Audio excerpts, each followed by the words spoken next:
Well, hello and welcome to Help Me Believe, the show about Christian apologetics and theology. My name is Haden Clark, your host, and today on the show I will be interviewing Christian apologist Lisa Quintana. And throughout the rest of the interview, I will be pronouncing her name incorrectly. In my defense, she didn't tell me that until the end of the episode, but in her defense, I am someone who studies the Spanish language and should have known better. But anyway, it was a lively conversation. I much enjoyed it. Lisa was great. She's very intelligent, smart, funny. It was a really great conversation to have. We talked a little bit about apologetics in general, the next generation, and specifically women in apologetics, and it was, again, a great conversation. I hope you enjoy it. But I wanted to tell you a little bit about Lisa before you watch the rest of the episode. Lisa Quintana is a Christian apologist and serves as Vice Chair of Communications at Women in Apologetics, the organization that we will be talking about in the episode. She speaks at conferences on apologetics and teaches apologetic classes at her church in Madison, Wisconsin, where she lives with her husband and has 2 children. Her works off her website at thinkdivinely.com have been featured on the poached egg. If you're familiar with the Christian apologetics, you've probably heard of the poached egg. Christian Apologetics Alliance, Reasonable Faith Chapter in Honolulu, and she has a Master's of Arts in Apologetics from Biola University, where she was mentored and taught by none other than Sean McDowell, who will be on the show here shortly in October. She's also friends with J. Warner Wallace and other apologists. She's well known, and it was a great conversation. Watch the whole episode and then stick around at the end if you want to watch 5 more minutes with Lisa Quintana. Subscribe to our Patreon page at patreon.com/Help Me Believe, or click on the link in the description where you will also find links to Lisa's website and other works. Thanks so much. Enjoy the show.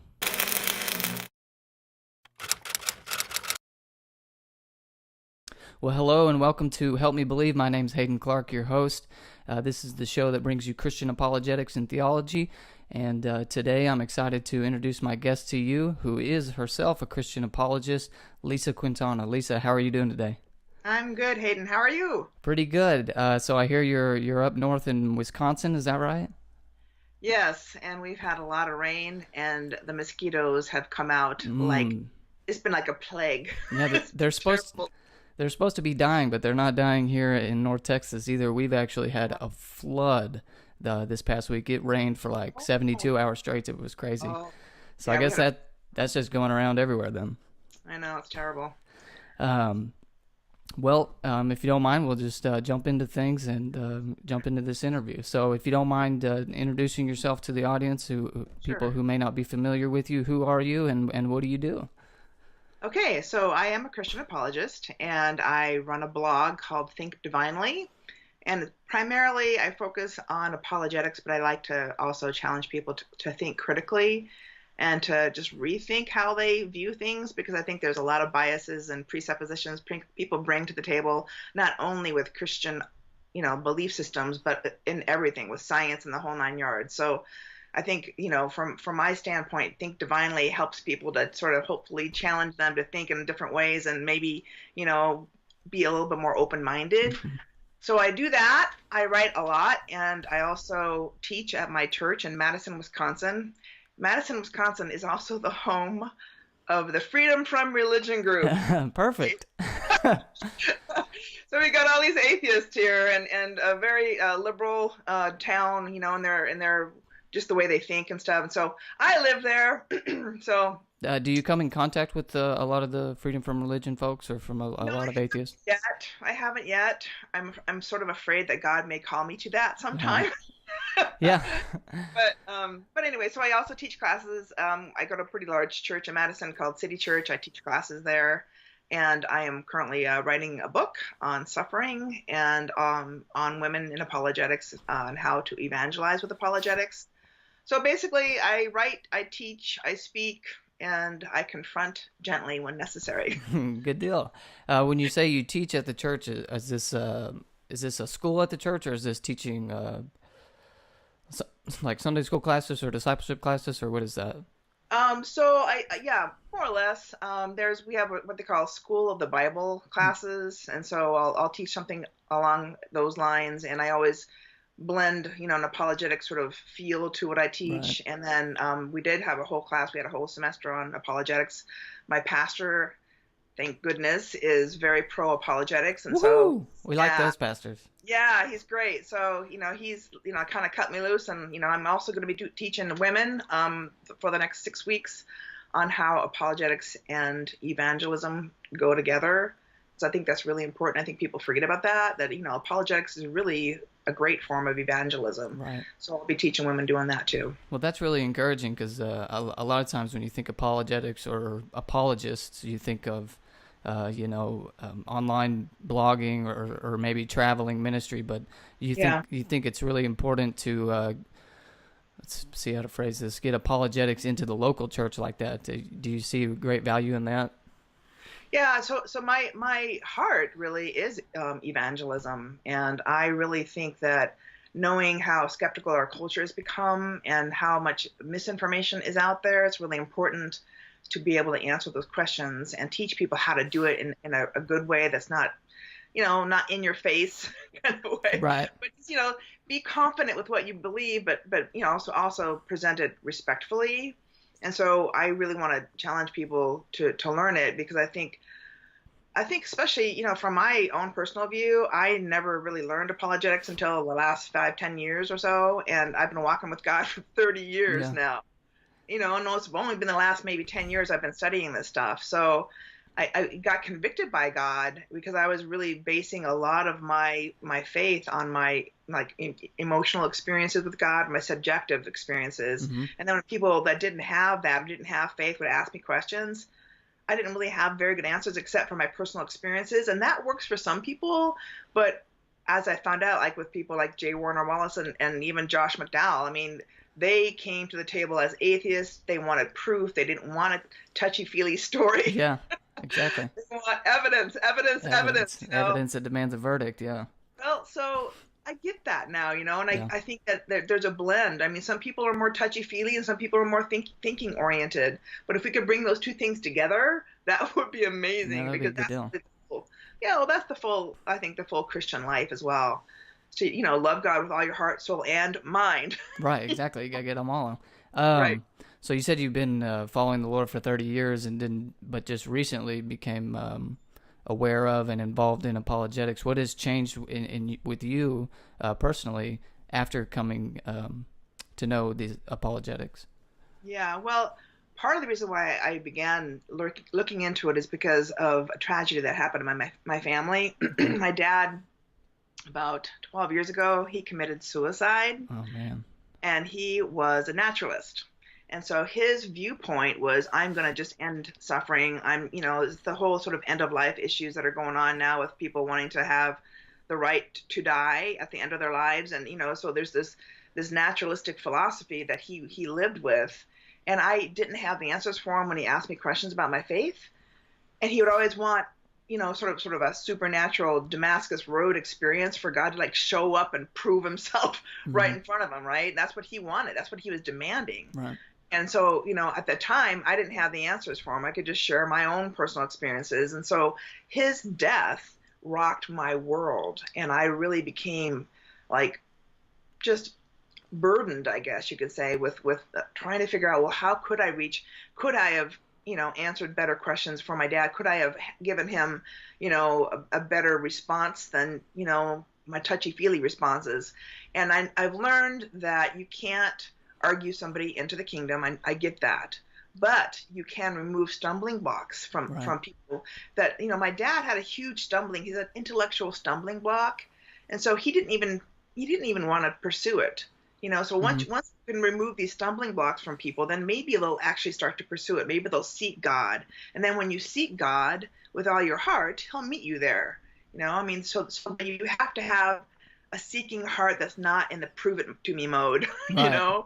And my dad sort of had this prove it to me mode, He wanted God to just manifest himself in his bedroom at night when he prayed or whatever, Right. And so that's what kind of started me studying.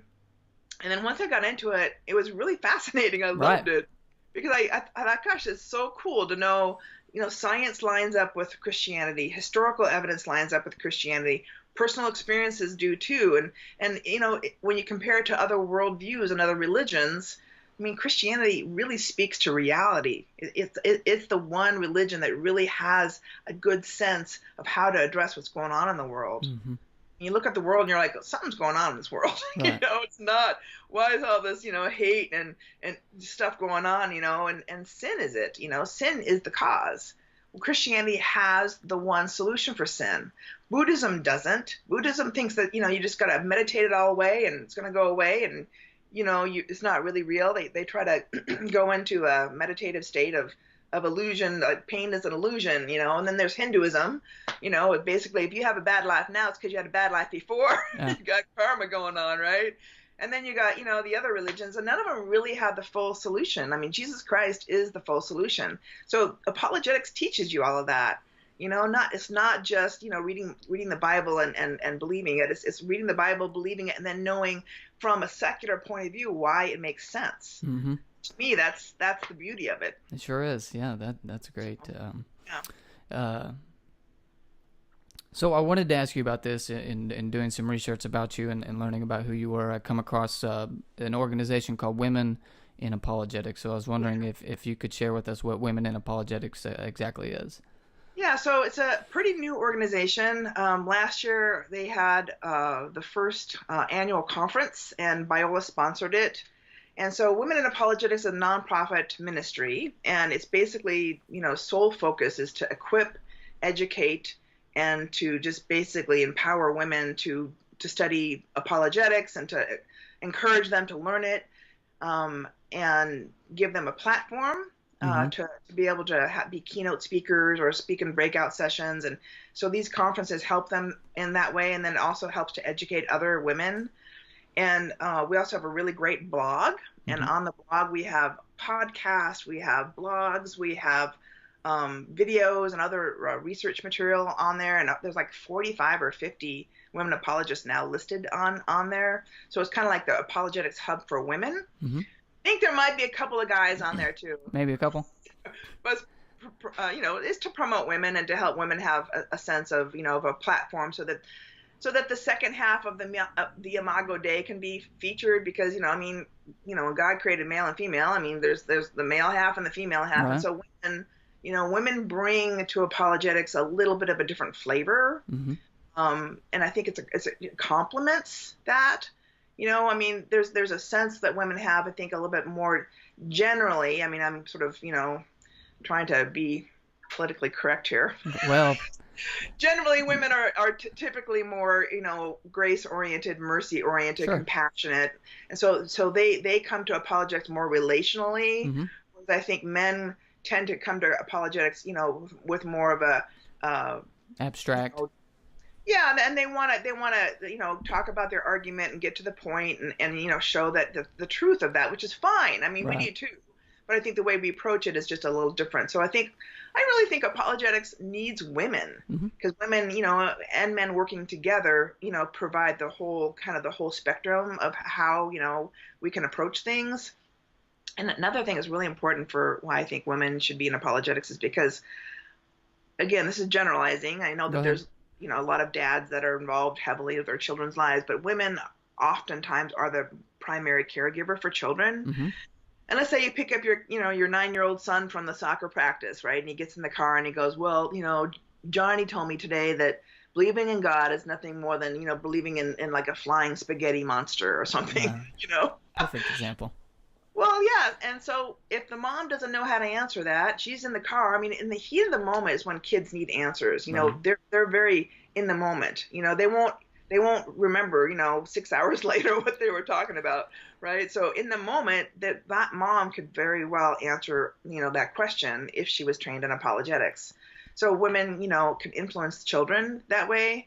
And then there's one final and really important reason why I think women should be involved in apologetics is because if we want to reach Muslim women, I mean, Muslim women, they can't even talk to other men. I mean, they can only talk, not again, I don't want to get in trouble, but yeah. I mean, I'm sure there's different sects of Muslims that, maybe aren't as rigid in those areas as, but the really rigid ones that, women cannot talk to other men. And so women, in apologetics could relate to a Muslim woman, for instance, and share, the reasons why, Christianity is true. Mm-hmm. So I think all of those reasons is really important as to why Women in Apologetics exists. And so we're having our second annual conference in January with Biola again hosting. I think it's the second weekend in January. Will you be speaking? I'm sorry? Will you be speaking? You know what? I spoke last year, Yeah. and so some new faces this year. Yeah. So I'll be there to sort of help, but I'm not going to be speaking this year. What specifically is your role at Women in Apologetics? So I'm the vice chair of communications. Okay. So I do the newsletter, and I do some, social media for them, and come up with game plans on how to communicate the message and get more people involved. And we'll be doing some possible mini conferences as well. So the main conference is going to be hosted at Biola probably for the next couple of years. But there may be smaller conferences. Let's say somebody, calls us up from Texas and they're having a women's retreat or something, and they want Women in Apologetics to come. So we might have smaller venues in that way, or up here in Madison, Wisconsin in January when the weather's great. Yeah. So I did want to ask you, and I want to phrase it correctly, like you were just mentioning politically correct and everything. Don't want to step on any toes, but you talked about giving women a platform in apologetics, and so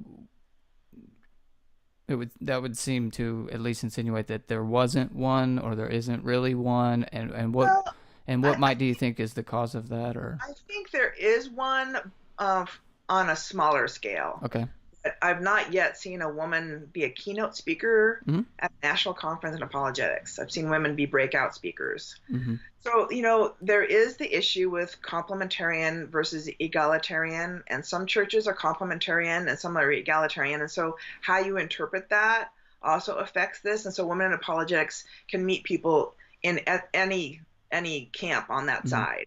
So, if there's a church that absolutely will not allow, women to, teach men or share apologetics with men, then women can go into a woman's situation in a church and teach the women to women. But that's not the primary thing. I think the primary thing for us is just the female half of the Imago Dei. I mean, we have a sort of an essence to ourselves right. that I think really helps with apologetics. And I think, especially with the women and talking to their kids and stuff. I mean, I'm sure you're going to bring this up, but the whole statistics are showing, young people are leaving the faith when they go off to college. Well, if moms can catch the kids in their moment of crisis before they go off, and again, I'm a mom. I have a 16-year-old son. I have a 21-year-old daughter. Now, my 21-year-old daughter, she's rocking for Christ. She goes to Wheaton College, and she's totally. Oh, nice. Yeah, she's totally saved and believes in God. And Josh does mostly, but he hasn't really had that aha moment yet. Yeah. What is his mama teaching him? Apologetics. And so at least he knows, wherever he decides to go, he knows he's got some good reasons to believe why it's true.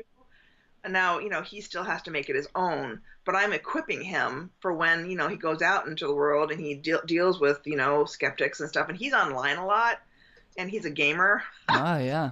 And gamers online are, a lot of them are atheists. He's seen it. He's seen a lot of atheists online.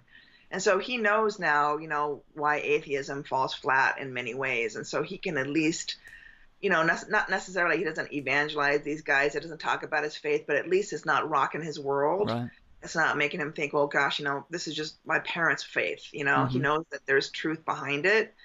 So I think women have a good influence, primarily with their children as well in that aspect. So yeah, definitely. So we have a platform, but it's I think the national conference gives women a bigger platform. They can be the keynote speaker and that kind of thing.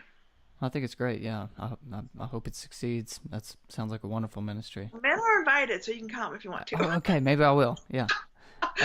It's going to be in Southern California in January, so I don't know what the weather is in Texas in January, but I know in Wisconsin in January it's cold. Right, it gets cold down here too, actually. The place I live in, North Texas, we get kind of the worst of each seasons. It's weird.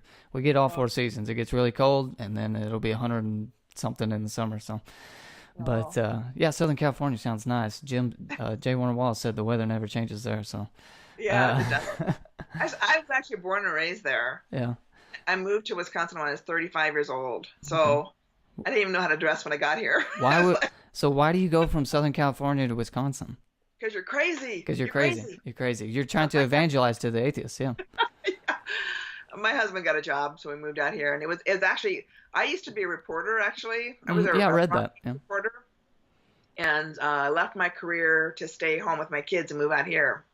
And that was a huge change for me, and it's a very humbling change for me because, I went from, everybody knows me to nobody knows me in the middle of the frozen tundra, but it was a good season for me, and it made me realize and value parenting so much more than I think had I not done that. But that's not for everybody, I mean, what God's calling you to do.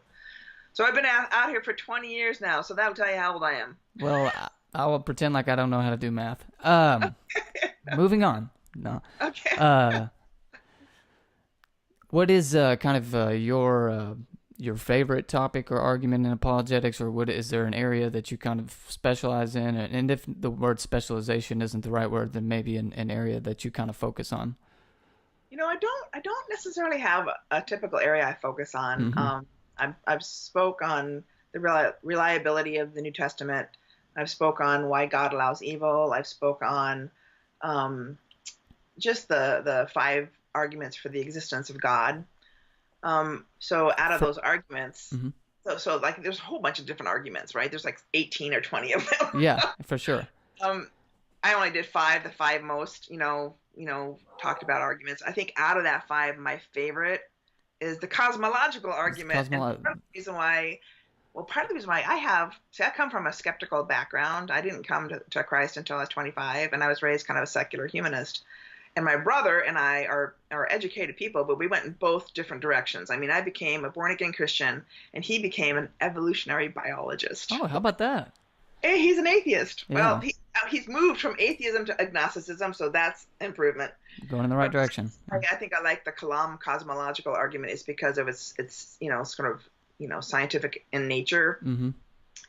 So do you want me to tell you the Kalam Cosmological Argument? I do, but now you piqued my interest. So you were raised, you said, as secular humanist. Yeah. So your parents were not practicing Christians. My dad for sure wasn't. My Okay. mom, I think she was a Christian when she was first married, but she had a tragedy happen in her life, Mm-hmm. and it caused her to turn away from God. It was the problem of evil. Okay. And so she tried. I think she dragged my brother and I to church like maybe, I don't know, half dozen times when we were little. Mm-hmm. But by the time I was probably 8, I think, we were going to church like maybe on Christmas and Easter. Right. We were Creasters. You were Creasters. That's a good one. I've heard a lot of Christmas Easter jokes, but not that one. So by the time I was like 8, we stopped all together. Yeah. And so by then, we never talked about God. We never prayed. I was raised in Southern California. His focus was on how good you look and how much money you made. Right. And so that's primarily what I grew up with. And so by the time I was 25, I mean, that worldview left me broken. Mm-hmm. And so, I sought something else, and I found Christ. Thank the Lord.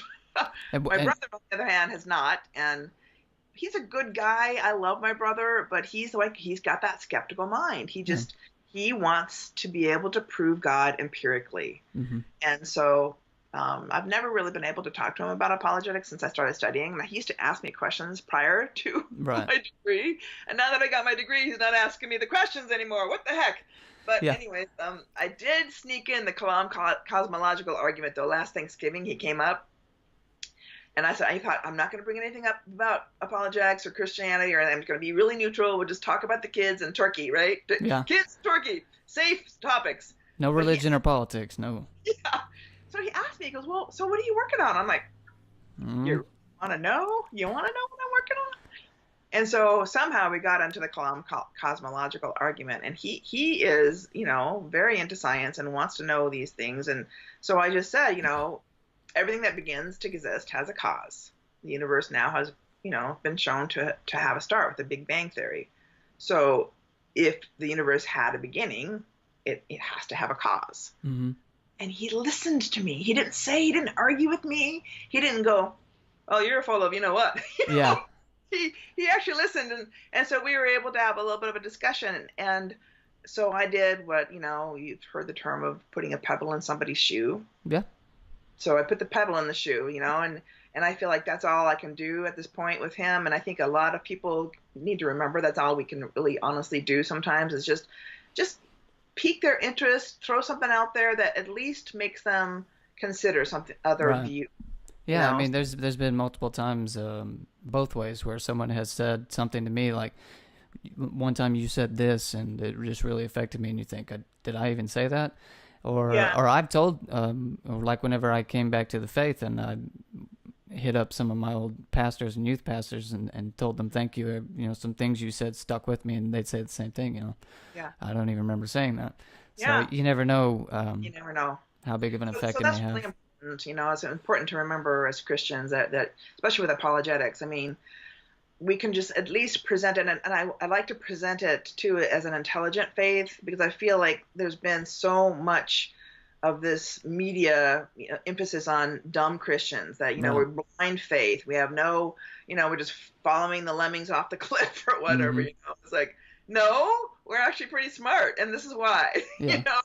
And so with my brother, I think he's come a long way. I mean, he used to be completely adamantly wouldn't even listen, and now he's a little bit more open. And so I feel like the Kalam Cosmological Argument and intelligent design and DNA and all these things that they're finding, the fine tuning of the planet, Mm-hmm. those are all things that really interest me primarily because of my brother. Mm-hmm. Because my dad went down the wrong road, Hayden. He went down the wrong road and he ended his life hopeless. And I don't want that to happen to my brother. Right. Yeah. And that's one thing about apologetics too, I think is really important. I mean, the suicide rate now is increasing. People are overdosing on drugs. I mean, there's a lot of hopelessness out there, Mm-hmm. and Christianity is so full of hope. I mean, this life is not all we have, I mean, so I just really feel strongly about that. I feel like people need to have hope again, and Christianity gives hope. Right. Yeah. And it gives you even greater sense of hope whenever you know that the tenets of the Christian faith can be demonstrably shown or proven. Exactly. And so that's Well, it also helps when we go through our own personal crisis. Like Mm-hmm. when my dad did commit suicide. I mean, I had prayed for my dad. I did Mm-hmm. all the right things. I mean, I thought I did. The Bible says, God wants everybody to be saved. I prayed for my dad's salvation. It seemed like that didn't really work the way. Right. Okay, was that the answer to my prayer? I don't think so. But so when I started studying apologetics, instead of getting angry at God for not answering my prayer, I realized that I don't really understand what happened there, but I do know what I believe is true. Yeah. And so, that's the anchor that we can hold on to. That's the, the solid ground we can stand on when stuff goes wrong. Yeah. Exactly. So you did a Master's of Arts in Apologetics at Biola, is that correct? Yes, and it's a great program. I'm a Biola fan. Yeah, yeah. I go to. I even have a Biola cup right here. I don't know if you can see it. I see it. That's fantastic. I go to Southern Evangelical Seminary, which is another well-known in apologetics.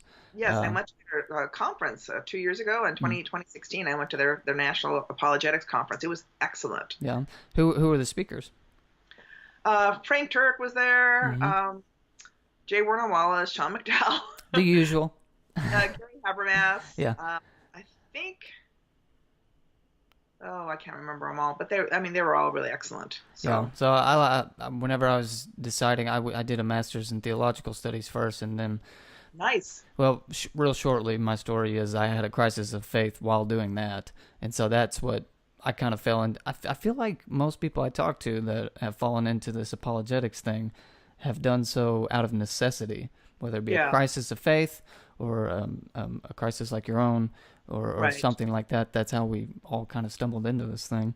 But anyway, that's what happened for me, and so I decided I needed to look into these things and went so far down the apologetics rabbit hole that now I'm doing a master's of art and philosophy over there at their school. So, Oh my gosh, me too. We need Christian philosophers. mhm. Christian philosophers are so desperately needed. I'm glad you're doing that. Yeah, I think it's C.S. Lewis that said, if for no other reason than to refute bad philosophy, we need good Exactly. philosophy. Yeah. And one of the worst guys is Alex Rosenberg. Alex Rosenberg. I'm not familiar. He wrote this book called The Atheist Guide to Reality, Yeah. and he's a nihilist.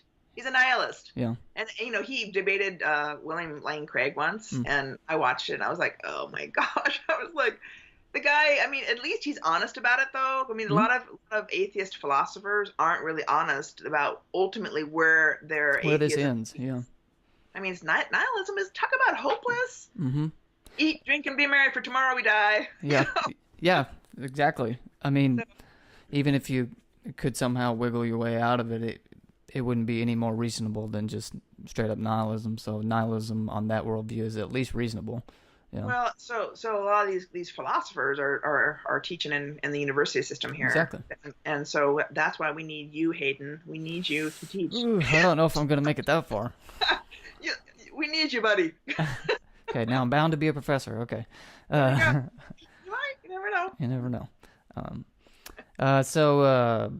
What was the Masters of Arts there in apologetics at Biola like? So I did the online program, obviously, because I live in Wisconsin. Mm-hmm. And at first, I mean, I'm older, so like, you're younger, so online stuff for you is probably like no big deal. But I'm old school, right? So you're like, you sit in a classroom, you listen to a lecture, you take notes, you meet people face to face. Yeah. And so for me to go online, I was kind of flipped out by that, Mm-hmm. It's definitely different. Well, honestly, at first I didn't like it that much because I'm a people person. I like talking to people, and But once I got into it, we actually started having some great online conversations. Yeah. And then it was really fun because we had to have a 2-week on-site residency program. Mm. And so during that 2 weeks, all we did was like 8 hours a day of lectures, right? Meeting everybody, going to lunch, the dorm cafeteria or whatever, eating lunch, talking to apologetics. It's like apologetics from the time you woke up to the time you went to bed. And it was great. I loved it. And I have some lifelong friends now out of that program, and I met people from all over the world. Yeah. Matter of fact, I have a friend who lives in Wales. He's like, anytime you want to come, you and your husband can come. You got a place to stay. And I'm like, I'm there. We're going to Wales. Going to Wales. So yeah, it was great. And they're really good teachers. Jay Warner Wallace was one of my first teachers. Sean McDowell's there, Clay Jones, Kevin Lewis. I mean, just a lot of really great guys. So I learned a lot from them, and they're very encouraging and supportive of whatever we're doing, out here in YouTube land. Right.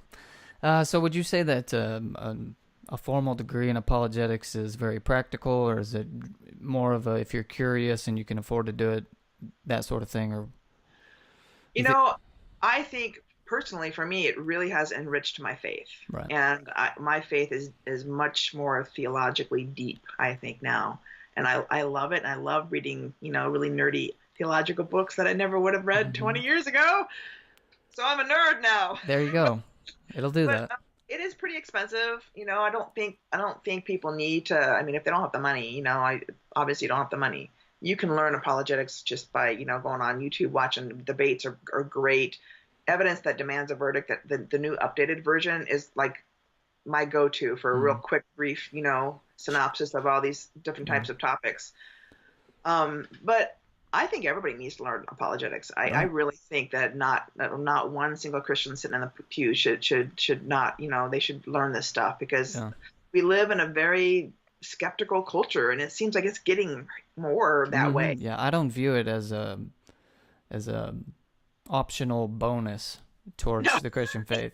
Some people view it that way. It's like, I've got family members and people that I've talked to, and there's like, yeah, that's great, if you want to look into it, but they're not saying this, but what they mean is blind faith is good enough for me.